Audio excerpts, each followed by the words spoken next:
Hello, my name is Judy Fitzgerald. I'm a 15-year breast cancer survivor and patient advocate. In 2009, life was good. I had just retired from teaching and was looking forward to spending my first winter in Florida. But cancer had other plans for me. I was diagnosed with bilateral breast cancer. When my treatment was over, I felt a bit lost. I was told to return to normal, but I had no idea what normal was because I was not the same person I was before cancer. At this point in my journey, I learned of a researcher at the Cleveland Clinic in Ohio, Dr. Vincent Tuohy, who had been working on a breast cancer vaccine for 20 years, and it was sitting on a shelf in Cleveland.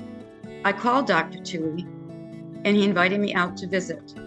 And after learning all about the vaccine, I agreed to be his patient advocate.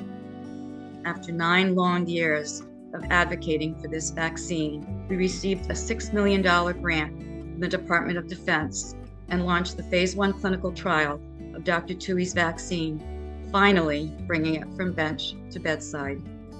Everyone's cancer journey is different. I remember feeling like a deer in the headlights, but I remember the advice I give my 5th grade students: try to make a difference. And it was then that I knew patient advocacy was where I wanted to be. Since my diagnosis, thanks to the work of patient advocates, I have seen the paradigm shift to less toxic treatments and better quality of life for patients.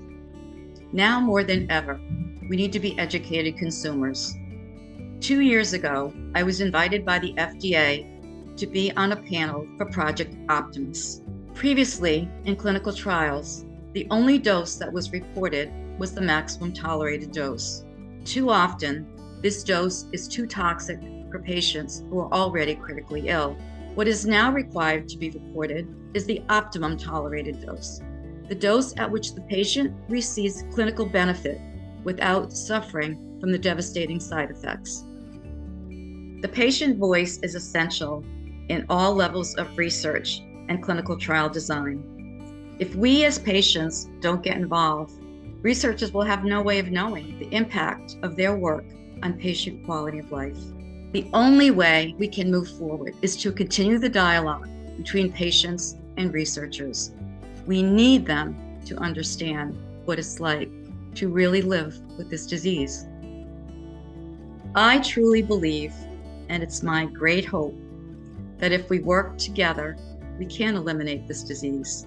I will do all that I can to ensure that my grandchildren will never hear those devastating words: "You have cancer."